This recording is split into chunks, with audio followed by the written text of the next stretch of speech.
and had this to say about his experience. Are you rattled by this at all, Mr. President? Do I seem rattled? It's unfortunate that this is a world, but the world's always been a dangerous place. And then he went on with the briefing. How about that? Now, obviously, he wasn't in any danger. For a short time, they put the White House in lockdown mode. But it's somehow a reminder that a president is always a target, especially probably this one. And let's hope and pray that he remains safe. You know what? He never gets credit. They'll probably not give him credit for how cool he handled that. They never give him credit, and they always make sure he gets the blame. And when they don't know any better, they accuse him of lying. It's a tough job being the president. It's an especially tough job being President Trump. And the media's treatment has been relentlessly unfair. But here's how we can decode the fake news. Not by what the media tell us, but by what they don't tell us. That's how you know what's really happening in America sometimes. What's going well is what they're not talking about. Example, a while back. Who remembers ISIS, the Islamic State of Iraq and Syria? Obama's hasty pull out of Iraq gave rise to a terror conglomerate way bigger than Al-Qaeda. What happened? Did they just quit? No. They were beaten, pounded into submission, and defeated. All a direct result of President Trump's orders to his Defense Department. Ridiculous rules of engagement from the Obama era were loosened. Troops were authorized to kill real targets. Famous red lines that had been drawn, then ignored, were enforced. And an entire region was liberated. Now, the historians are going to have a hard time figuring all this out because those who write the first draft of history, journalists, barely took notice. They were too busy at the time getting leaks from Robert Mueller, a great big conspiracy theory. Remember, what they're talking about is trivial. What they're not talking about is important. Now, here's something from the weekend they were talking about, which again means it either is not true or it really doesn't matter. This is from Bedminster. The president was there at his country club in New Jersey this weekend. Why do you keep saying that you passed Veterans' Choice? Veterans' Choice? It was passed in 2014. Okay, excuse me. Go ahead, But please. it was a false statement, sir. Okay. Thank you very much, everybody. Thank you very much.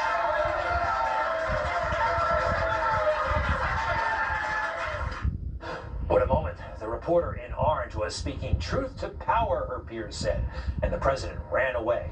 As the president claimed he had made crucial reforms for the Veterans Administration, they said that it wasn't him, it was all Obama.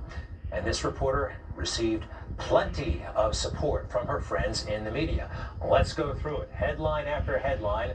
Paula Reed emasculated Trump. Reporter praised her, calling out Trump and his lies. Paula Reed, seen as a national hero for cornering Trump. And this is how the media should confront Trump and his cronies.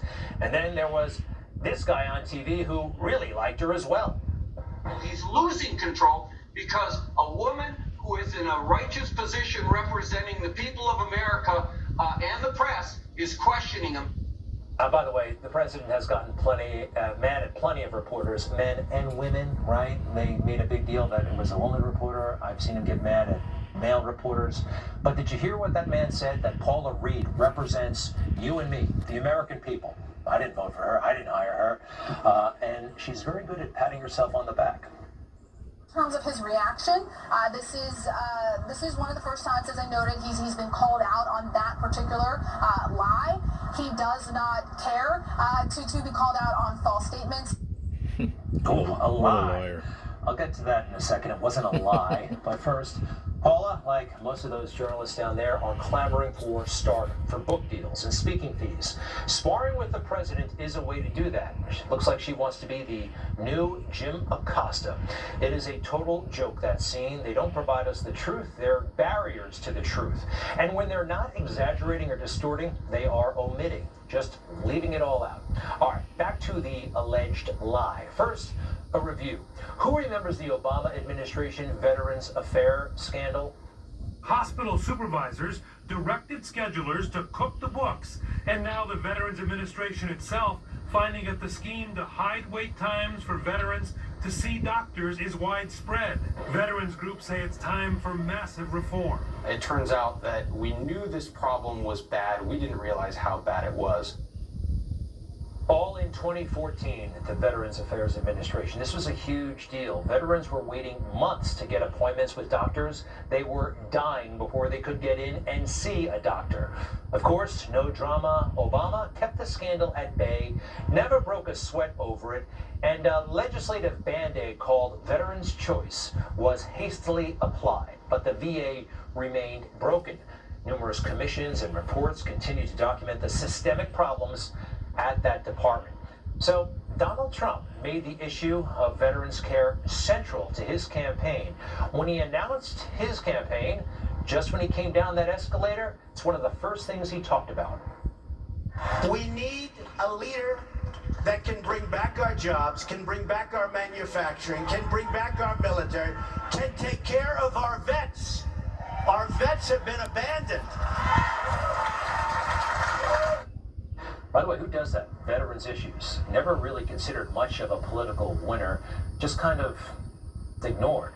But Trump was all over it. When he got into office, he rode the VA hard, including his own VA secretary, who he pushed out of the secretary's job after just about a year. This is the same department, the VA, that Obama would barely acknowledge. Now, in 2018, the Mission Act, this was major.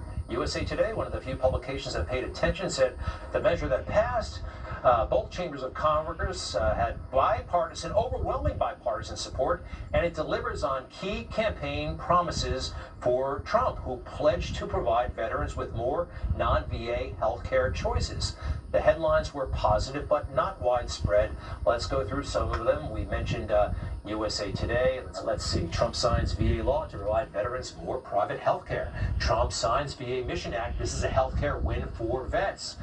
Trump signs landmark legislation to reshape health care for veterans. And Trump signs $55 billion bill to replace VA choice program. All right, you get the idea. This was a big deal. And one of the key things was about giving veterans more choice, a lot more choice to go to private doctors. And when you live far away from a veterans hospital, you can go to a civilian hospital close to your house. It was great. Now, I've spent time with the president. He has amazing energy, but sometimes he doesn't use the most specific words. Our vets are very special. We passed choice, as you know, Veterans Choice and Veterans Accountability. And they've been trying to get that passed for decades and decades and decades, and no president's ever been able to do it, and we got it done, so veterans have choice.